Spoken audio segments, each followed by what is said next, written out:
मज़ेदार, क्रिस्पी और अंदर से सॉफ्ट आलू पराठा की ज़बरदस्त तरीका और बहुत ही आसान तरीका आज शेयर करेंगे आप लोग के साथ आज की वीडियो में। बिस्मिल्लाहिर्रहमानिर्रहीम, अस्सलाम वालेकुम व्यूअर्स। चलते हैं रेसिपी की तरफ। यहाँ सबसे पहले हमने 3 अदद आलू लिए हैं। आप लोगों ने जितने पराठे पकाने हो उसी हिसाब से आलू लें। अब यहाँ हमने सुर्ख मिर्च लिया है, गरम मसाला लिया है, साथ में सौंफ लिए है, नमक लिया है और सालन मसाला लिया है। यहाँ हमने एक बड़ा अदद प्याज लिया है और उसको चॉप कर दिया गया है। अब सबसे पहले आलूओं के छिलके उतार के इसको मैदा करना है, इसको पीस लेना है। पीसने के बाद अब आप लोग देख सकते हैं कि हमने इसमें प्याज डाल दिया है। आप लोग भी सेम तरीके से ट्राई करें, बहुत ही ज़बरदस्त किस्म के पराठे आप लोग के साथ बनेंगे। बहुत ही आसान तरीका है, एक बार ज़रूर ट्राई करें। अब यहाँ प्याज डालने के बाद हमने सारे जो स्पाइसेस थे, जो मसाले थे वो डाल दिए इसमें और अब इसको अच्छे तरीके से गूँथना है ताकि जो सारे मसाले हैं, प्याज है और आलू है वो एक साथ एक दूसरे के साथ घुल मिल के अच्छे तरीके से मिक्स हो जाए। तो इसी तरीके से आप लोगों ने भी अप्लाई करना है, इस तरह से प्रोसेस पूरा करना है, तभी आप लोगों के पास बहुत ही अच्छे किस्म की आलू वाले पराठे बनेंगे। ये बड़ों और बच्चों दोनों को बहुत पसंद आते हैं। इसके अलावा अगर आप लोगों ने अभी तक सपना देसी रसोई को सब्सक्राइब नहीं किया है तो फटाफट हमारे चैनल पेज को भी सब्सक्राइब करें और साथ में लगे बेल आइकॉन को भी प्रेस करें ताकि हमारी हर नई आने वाली वीडियो सबसे पहले आप लोगों तक पहुंचे। यहाँ आप लोगों ने देख लिया कि मैंने सबसे पहले आटे के 2 पेड़े लिए, उसको उससे अच्छे तरीके से रोटियाँ बनाई 2 अदद।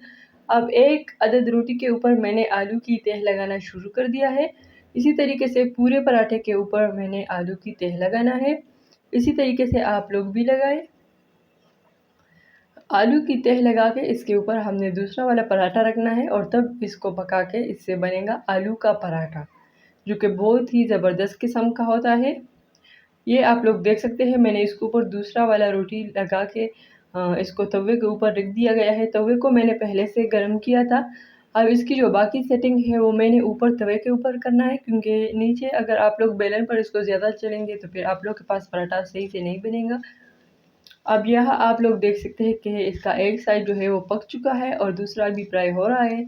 जब ये दोनों साइड से अच्छे तरीके से फ्राई हो जाएंगी तभी हमारे पास पराठा अच्छे बनेंगी। इसको आप लोगों ने बिल्कुल लो फ्लेम पर रखना है, बिल्कुल कम आग या गैस पर रखना है, क्योंकि ज़्यादा गैस पर पकाएंगे तो फिर अंदर से कच्चा और बाहर से पका होगा, क्योंकि एक आग तेज़ हो तो बाहर से बहुत जल्दी पक जाता है लेकिन अंदर फिर ये अच्छे तरीके से नहीं पकता। इस वजह से आप लोगों ने इसको हमेशा लो फ्लेम पर ही रखना है। आप लोग देख सकते हैं माशाल्लाह से इतना अच्छे तरीके से फ्राई हो चुका है। जो आग है उसका भी मैंने बहुत स्लो रखा हुआ है ना, अभी तेज़ नहीं है, लेकिन फिर भी हमारे पास जो पराठा है वो बहुत ही आला किस्म का बना है। ये देखिए आप लोग, उम्मीद करती हूँ कि आप लोगों को हमारी आज की ये रेसिपी ज़रूर पसंद आई होगी और हमारा पराठा जो है वो भी माशाल्लाह से बहुत ही अच्छे ज़बरदस्त जायके के साथ और आला किस्म के शक्ल के साथ बनी है, जिसको देख के हर किसी का दिल खाने को जी करता है। तो उम्मीद है कि आप लोगों को भी पसंद आई होगी। वीडियो पसंद आए तो छोटा-सा कमेंट करके हमें भी ज़रूर बताइए कि आप लोगों को हमारी आज की रेसिपी पसंद आई है कि नहीं आई है।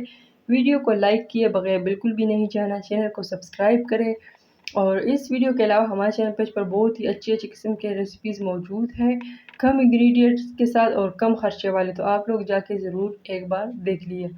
Thanks for watching today's video.